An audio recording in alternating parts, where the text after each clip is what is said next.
शेख रशीद साहब थे तो मेरी सरपरस्ती किया करते थे, हमारी खानदान के सरपरस्ती किया करते थे। आज शेख रशीद साहब नहीं है, कौन सरपरस्ती करेगा? लोग तो गोली मारने की बात कर रहे हैं। सुने, तू तो मेरा रिश्तेदार है, तू तो मेरी फुप्पू का लड़का है, तू तो मेरी खाला का लड़का है, तू तो मेरा पुराना दोस्त है। ऐसे लोग भी आपके पास आएंगे, बोलना दादा, भैया, खालू, बोलना कल भी मैं रिश्तेदार था, आज ही क्यों याद? रास्ता बनेंगे जन्नत में जाने का। लेकिन कुछ लोगों ने सिर्फ वो एमएलए शिप को ही समझ लिया कि यही रास्ता है जन्नत में जाने का। आप तमाम ही बुजुर्ग हजरात का शुक्रिया अदा करता हूं कि आप लोगों ने हमारी दावत को कबूल किया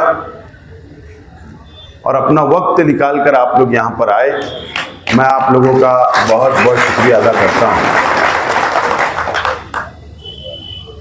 आज यहाँ पर आप लोगों को भी और मुझको भी शेख रशीद साहब की कमी महसूस हो रही है। ये मीटिंग अगर शेख रशीद साहब हयात होते, दुनिया में होते,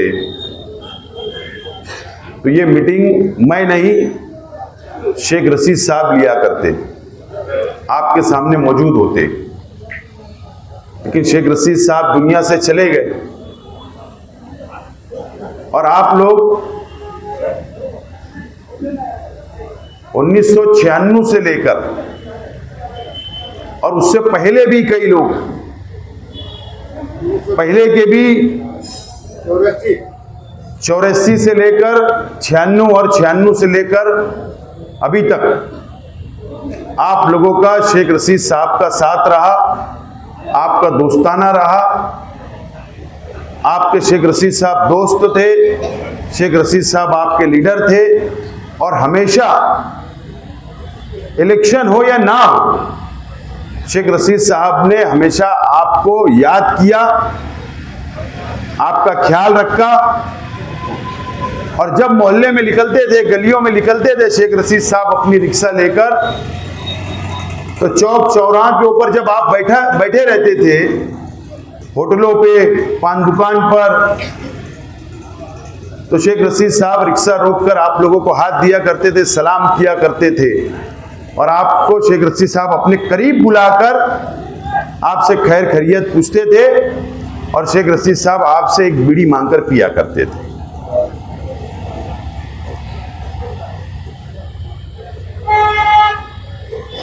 आज हमारे लिए, मेरे लिए, मेरे परिवार के लिए आप लोगों की जरूरत है, बहुत ज्यादा जरूरत है। आपकी दुआओं की, आपकी सरपरस्ती की मुझे और मेरे परिवार को आज जरूरत है। आप लोगों को इसलिए याद किया गया कि असेंबली का इलेक्शन अपने सामने है और इलेक्शन की तैयारी शुरू हो चुकी है। एक 10-15 दिन में इलेक्शन डिक्लेयर हो जाएगा, आचार संहिता लग जाएगी। लेकिन आज जिसे अभी से आप लोगों को इलेक्शन की तैयारी करना है और जितना मेहनत तुम शेख रशीद साहब की हयाती में किया करते थे, उससे ज्यादा ताकत से आप लोगों को यह इलेक्शन लड़ना है और तैयारी करना है। सबसे अच्छा इलेक्शन आपको समझता है, सबसे अच्छा इलेक्शन आप लोग लड़ सकते हैं, मुझसे भी बेहतर इलेक्शन आप लड़ सकते हैं। मुझको तजुर्बा नहीं है, जो तजुर्बा आप लोगों को है इलेक्शन लड़ने का, जो तजुर्बा आपको यादी का है, जो तजुर्बा आप लोग अपनी आंखों से शहर के मसाइल को जान सकते हैं, आवाम को समझा सकते हैं, नौजवानों को समझा सकते हैं। नौजवान जज्बाती होता है, आपके घर के बच्चे भी जज्बाती हो सकते, नौजवान, आपके गली के भी नौजवान जज्बाती हो सकते, आपके मोहल्ले के, आपके इलाके के नौजवान भी जज्बाती हो सकते।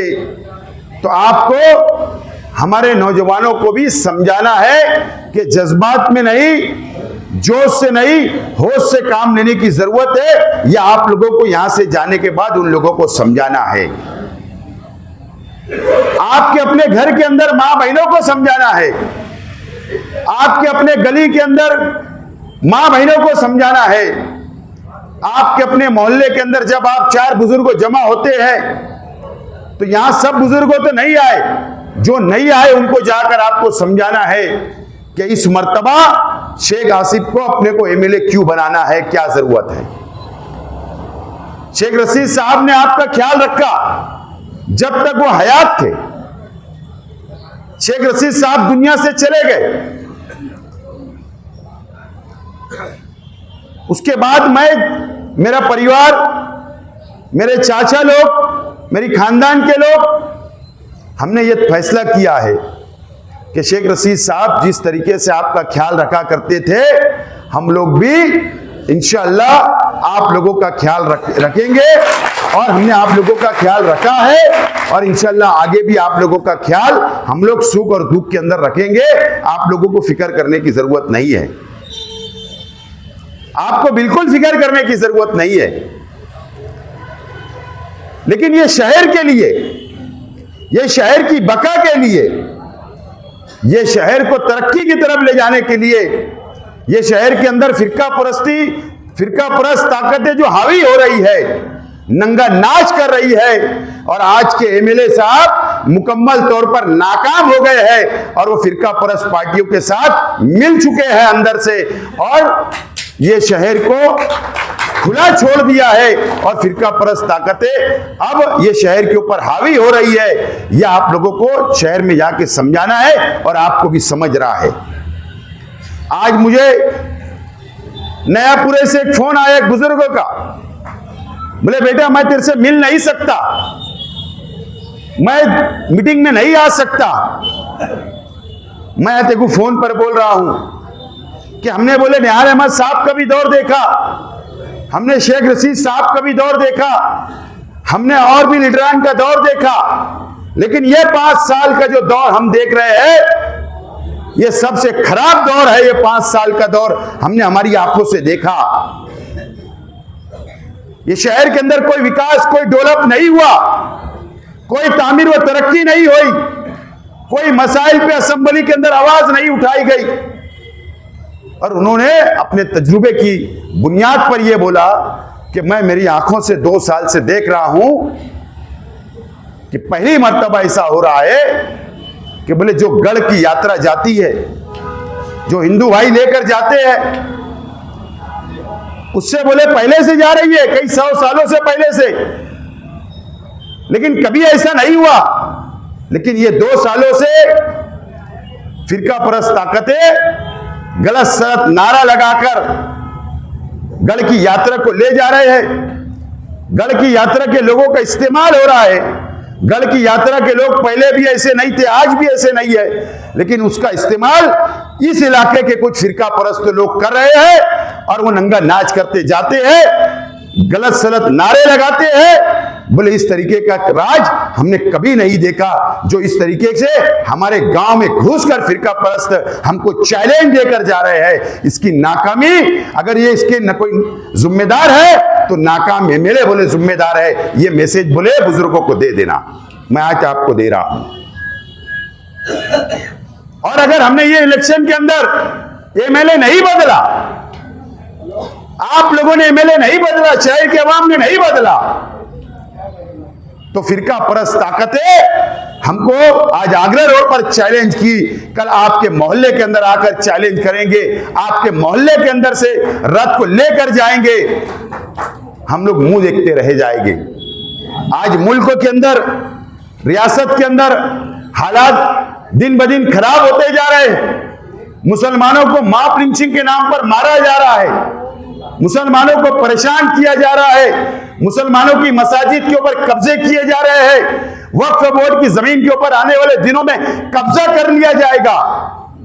ऐसे हालात इस महाराष्ट्र के बनने वाले हैं। आपने देखा कि 12 रबीउल अव्वल का जुलूस, जश्न ईद मिलादुन नबी सल्लल्लाहु अलैहि वसल्लम के जुलूस के अंदर महाराष्ट्र में कहां पर फतरा हुए, फसादात हुए। हालात और खराब आएंगे। तो कैसा एमएलए चाहिए? ऐसा एमएलए चाहिए जो महाराष्ट्र असेंबली के अंदर मुसलमानों के लिए आवाज उठा सके, फिरका परस्तों के खिलाफ आवाज उठा सके। ऐसा एमएलए की जरूरत है। मुख्य एमएलए की जरूरत नहीं है, कुछ नहीं बोलने वाले एमएलए की जरूरत नहीं है, फिरका परस्त पार्टियों से डरने वालों की ऐसे एमएलए की जरूरत नहीं है, नीचे मुंडी डालकर बैठने वाले एमएलए की जरूरत नहीं होगी। आने वाले दिनों के अंदर ये शहर को भी और इस महाराष्ट्र को भी एक बोलने वाले एमएलए की जरूरत है, अंदर लड़ने वाले एमएलए की जरूरत होगी। ऐसे लोगों की जरूरत नहीं होगी। ये शहर की आवाम ने इन लोगों को 10 साल आजमाया, लेकिन ये नाकाम साबित हुए। ये जाकर आपको गली गली के अंदर हमारी मां बहनों को, बुजुर्गों को जाकर आपको बताना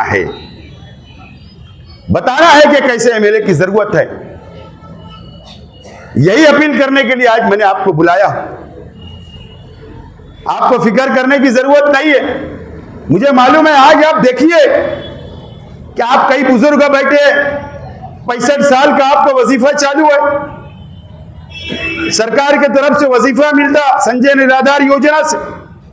मैं अभी स्टेट बैंक के पास गया, वहां पर मैंने देखा कि लंबी लंबी लाइनें लगी है। हमारी मां बहनें रात 12 बजे जाकर वहां पर नंबर लगा रही है, सो रही है। शर्म आना चाहिए हमारे शहर के एमएलए को कि हमारी मां बहनें पर्दे वाली जाकर वहां पर नंबर लगा रही है। हमारे बुजुर्ग बैंक के अंदर जाते, उनको वापिस कर दिया जाता कि आज तुम्हारा पगार नहीं आया, आज तुम्हारा मानधन नहीं आया। आप लोग थक हार कर वहां जाते, वहां से मुंह लटकाकर वापस आप लोग चले जाते। ये किसकी जिम्मेदारी है? ये एमएलए की जिम्मेदारी है कि आपको तारीख पर पैसा मिल जाना, बैंक से आपको वापस नहीं होना चाहिए, आपको नंबर नहीं लगाना, हमारी मां बहनों को नंबर नहीं लगाना पड़ना चाहिए। ये किसकी जिम्मेदारी है? शहर के एमएलए की जिम्मेदारी है, ये कारपोरेशन की जिम्मेदारी नहीं है। आपको वजीफा मिलता, मां बहनों को वजीफा मिलता, हमारी बेवा बहनों को वजीफा मिलता, तिलाकशुदा बहनों को वजीफा मिलता। आज आप लोग देख लो कि शर्म की बात है ये शहर के लिए, ये मस्जिद और मीनारों का शहर।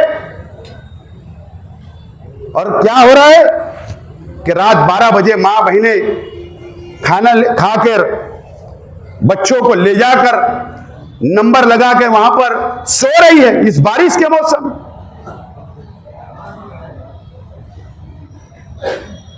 शर्म आना चाहिए शहर के एमएलए साहब।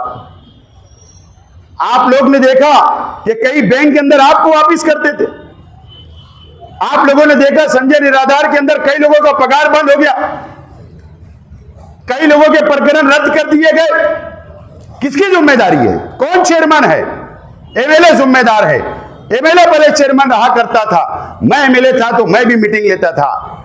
वजीफा मेरे वक्त में बढ़ा ना, मैंने डिमांड किया था। तो ये इसके लिए कौन लड़ेगा आपके लिए? मुझे पता है आपको वो चंद रुपये होते, चंद 100 रुपये, लेकिन आपको कितनी जरूरत पूरी करते। मुझे पता है कि आपकी महीने भर की दवाई उसी पैसे से आती है। मुझे पता है आपका जेब खर्चा उसी पैसे से होता है, आपकी चाय पानी उसी पैसे से होती है। अगर एक महीना पगार नहीं आई तो आपको किसके आगे हाथ फैलाना पड़ता, उधार मांगना पड़ता, बच्चों से मांगना पड़ता, दवा गोली के इंतजार करना पड़ता, दवा गोली खत्म हो जाती। मुझे पता है आपका दर्द, आपकी मजबूरी का मुझे एहसास है, लेकिन मैं भी मजबूर था 5 साल, क्योंकि शहर के अवाम ने मुझको एमएलए नहीं चुना। आज के एमएलए मुफ्ती इस्माइल को चुना था, लेकिन अब वक्त आपके लोगों के पास सामने आ रहा है। बस 15 दिन में इलेक्शन डिक्लेयर होगा, आने वाले 1.5 महीने के अंदर इलेक्शन की पोलिंग होगी, वोटिंग होगी। ये सब बातों का एहसास आप लोगों को करना पड़ेगा, आपको समझना पड़ेगा कि कैसे ये सब हालात हो गए दूर। आप लोग फिक्र ना करें, अगर लड़ने वाला एमएलए, आपने मेरा तजुर्बा देखा, शेख रशीद साहब का तजुर्बा 10 साल का देखा। शेख रशीद साहब आपकी ख्याल रखा करते थे। अगर आप शेख रशीद साहब के पास चले जाए तो शेख रशीद साहब कभी आपको खाली हाथ नहीं लौटाते थे। ये बात भी बिल्कुल सच है। लेकिन अभी 9 महीना शेख रशीद साहब के इंतकाल को हुआ, खलील दादा के इंतकाल को हुआ, हम लोग परिवार को संभलने वक्त लगा, हालात हमारे परिवार के ऊपर आए, आज तक हालात आ रहे हैं। हम लोग ऐसे लोगों से भी लड़ रहे हैं, शहर का विकास भी, शहर का डेवलप भी, दौड़ भाग भी हम लोग कर रहे हैं। लेकिन आप इत्मीनान रखें कि ये सिर्फ वक्त हमारा अपना निकाल लो, 2 महीना, उसके बाद आपको कहीं जाने की जरूरत नहीं होगी। हमारे दरवाजे कल भी खुले थे आपके लिए, और इंशाअल्लाह आने वाले दिनों के अंदर भी हमारे दरवाजे आप लोगों के लिए खुले रहेंगे। जैसा शेख रशीद साहब आपको लेकर चला करते थे, इंशाअल्लाह मेरा परिवार भी आपको लेकर चलेगा। फिक्र करने की कोई जरूरत आप लोगों को नहीं है। आपका वजीफा कैसे मिले उसके लिए भी मैं लड़ता रहूंगा। आपको बैंक में नंबर ना लगाना पड़े उसकी भी हम लोग कोशिश करेंगे। आज पूरे शहर की बैंक उधर चली गई, 50 रुपया जाने के लिए लगता, 50 रुपया आने के लिए लगता, खत्म हो जाता इसमें 400-500 रुपया। तो मुझे पता है इसके जिम्मेदार कौन है, लेकिन फिर ये लोग आएंगे आपके पास, जज्बाती बातें करेंगे, कौम मिल्लत की दुआएं देंगे। उसके बाद आएंगे कुछ लोग और आपको बोलेंगे तू मेरा रिश्तेदार है, इसको वोट देना है, शेख आसिफ को इलेक्शन हराना है, शेख आसिफ को घर बैठाना है। ठीक है, अगर शहर तय कर लेगा घर बैठाने, मैं बैठ जाऊंगा, मुझे शौक नहीं है, बैठ जाऊंगा घर। लेकिन मुझे आप सच्चे दिल से सोच के बताइए कि नुकसान किसका होगा। जो लोग ये बोलने आपके पास आएंगे वो अपने जाति मुफाद के लिए आ रहे हैं, आपके मुफाद के लिए नहीं। अपने जाति मुफाद हासिल करने के लिए करोड़ों रुपया आज के मेरे से ले लिया गया कि हम आपको इतने वोट दिलाएंगे, उतनी वोट दिलाएंगे, पैसा जेब में चला गया। और आप आपके पास आएंगे कि बहुत जुल्म किया हमारे ऊपर, शेख आसिफ ने, उसको इलेक्शन हराना है। तू तो मेरा रिश्तेदार है, तू तो मेरी फुप्पू का लड़का है, तू तो मेरी खाला का लड़का है, तू तो मेरा पुराना दोस्त है। ऐसे लोग भी आपके पास आएंगे, बोलना दादा, भैया, खालू, बोलना कल भी मैं रिश्तेदार था, आज ही क्यों याद आ रही। ऐसा बोल के जवाब दे के भिजा देना, भिजा देंगे ना, ऐसी भी जाना पड़ेगा। और नहीं तो ये लोग आपको धोखा देने के लिए आ रहे हैं। बहुत रिश्तेदारी निकल रही है आजकल, तो ये रिश्तेदारी को बाजू में रखो। बोलना कल भी हम गरीब थे, आज भी है और कल भी रहने वाले। तुमने सेठ नहीं कर दिया, तुमने अमीर नहीं कर दिया।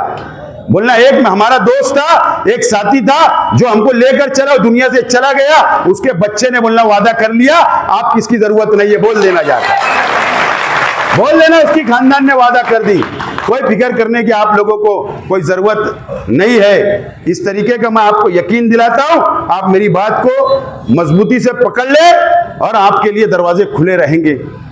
अगर मैं नहीं मिलता तो अपने हजार खोली के ऑफिस पे जा, शेख रशीद साहब बैठे, वहां पर शब्बीर चचा, हैदर चचा, अतीक सर, जाकिर चचा, साकिर चचा, रफीक बड़ेप्पा, ये सभी लोग बैठ रहे, आपके लिए बैठे रहते। आप जाओ उनके पास जाके शिकायत रखो कि यार ये शिकायत है, ये काम है, ये जरूरत है, जरूर वो उनके पास लिख लेंगे, आपका नंबर ले लेंगे, मेरे तक पहुंचाएंगे और इंशाल्लाह मसला तुम्हारा हल होगा।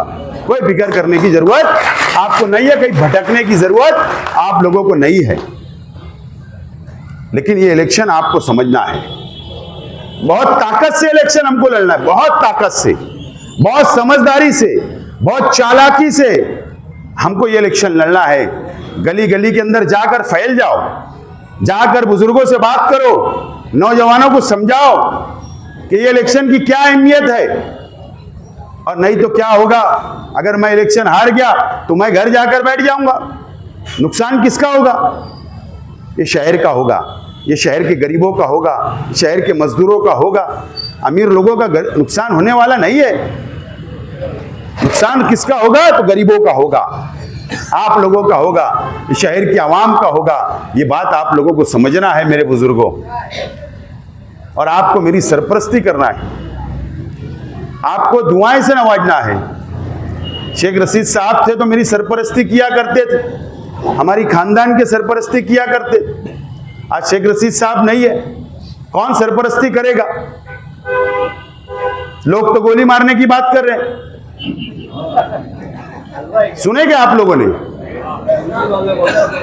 शहर के एमएलए ने क्या कहा, सुने क्या? बोले लाइसेंस वाली बंदूक है, जरूरत पड़ी तो बोले शेख आसिफ को मैं ही गोली मार दूंगा। बोले निशाना भी मेरा अच्छा है। ऐसा तकरीर करे उन्होंने जुमा के दिन। जरा सुनो, तुम व्हाट्सएप नहीं चलाते इसलिए बोल रहा हूं। और किसकी बेइज्जती किए, किसका अपमान किए? शेख रशीद साहब का अपमान किए। क्या बोले? जामा मस्जिद से बोले शेख रशीद पिलखोर से फटी हुई शर्ट, कुर्ता पहन के शर्ट पहनकर आया था। मुझे बताओ, शेख रशीद साहब अगर दुनिया में रहते, अगर उनको बोलते तो ठीक है, लेकिन एक शख्स शेख रशीद साहब दुनिया से चले गए, इस तरीके का उनका अपमान करेंगे, उनकी बेइज्जती करेंगे।